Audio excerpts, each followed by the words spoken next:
ദൈവത്തിന് സ്തുതി. പ്രഭാതകിരണത്തിലേക്ക് സ്നേഹവന്ദനം. ഭാഗം 1659. ഇന്ന് ജൂലൈ മാസം 16-ാം തീയതി, 198-ാമത്തെ ദിവസത്തിലെത്തി.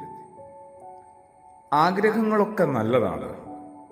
അത് ഒന്നുകൂടി നമ്മൾ പരിശോധിച്ച് ഉറപ്പുവരുത്തിയാൽ, എന്തുമാത്രം പരിശോധിച്ചാലും ഏതൊക്കെ വിധത്തിൽ ഉറപ്പ് കണ്ടെത്തിയാലും അത്യാഗ്രഹം അതൊട്ടും നല്ലതല്ല.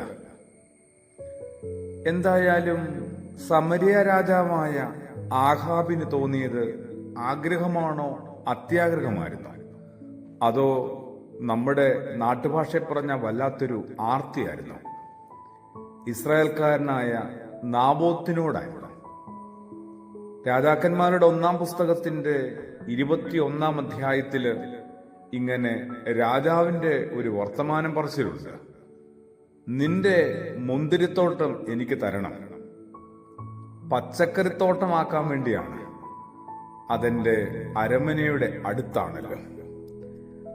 അരമന ഉള്ളതിന്റെ അധികാരമാണോ ഈ മനുഷ്യൻ പതിയെ ഒരു സാധാരണക്കാരനായ കൃഷിക്കാരന്റെ അടുത്ത് പ്രകടിപ്പിക്കുന്നത്? പകരം മെച്ചമായ മറ്റൊരു മുന്തിരിത്തോട്ടം തന്നെ നിനക്ക് തരാമെന്ന് പറയുന്നുണ്ട്. പണമാണ് വേണ്ടെങ്കിൽ അങ്ങനെ. ഇത് പക്ഷേ ഈ നാബോത്തിനെ സംബന്ധിച്ച് പിതൃസ്വത്താണ്. അയാൾ അതെങ്ങനെ വെറുതെ നഷ്ടപ്പെടുത്തുമോ? എന്റെ നിങ്ങളുടെയുമൊക്കെ മനുഷ്യ ജീവിതത്തിനകത്ത് അറിഞ്ഞും അറിയാതെ നമ്മൾ കൂടെ കൊണ്ടു നടക്കുന്ന, കൂട്ടിപ്പിടിച്ചിരിക്കുന്ന ആർത്തിയെയും അത്യാഗ്രഹത്തെയും ആഗ്രഹങ്ങളെയും ഒക്കെ എപ്പോഴെങ്കിലും ഒന്ന് പരിശോധിക്കണ്ടേ? അത്യാഗ്രഹവും ആർത്തിയൊക്കെ വലിയൊരു രോഗമാണെന്നൊന്ന് തിരിച്ചറിയണ്ടേ? എവിടെ എങ്ങനെ കൊണ്ട് ചികിത്സിച്ചാലും ഭേദമാകാത്തൊരു രോഗം തന്നെയാണ്. അതും അധികാരികൾക്ക് ഇത് കുറച്ചുകൂടി കൂടാനൊരു സാധ്യതയുണ്ട്. അധികാരത്തോടൊപ്പം ആവശ്യങ്ങൾ ഏറുന്നു, അതോടൊപ്പം അഹന്തയും അവരിൽ ഉണ്ടാവുന്നുണ്ട്.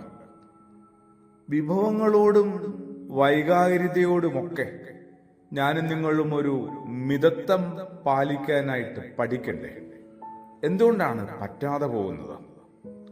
ഉള്ളതൊക്കെ മതിയെന്ന് ഒരിക്കൽ പോലും ഒന്ന് തോന്നാതെ ഒടുവില് ഈ ഭൂമിയെ വിട്ട് കടന്നു പോകേണ്ടി വരുന്നൊരു നാളും നിമിഷവുമില്ലേ? എപ്പോഴെങ്കിലുമൊക്കെ ഒന്ന് സ്വയം പറയണ്ടേ ഉള്ളതൊക്കെ മതിയെന്ന്?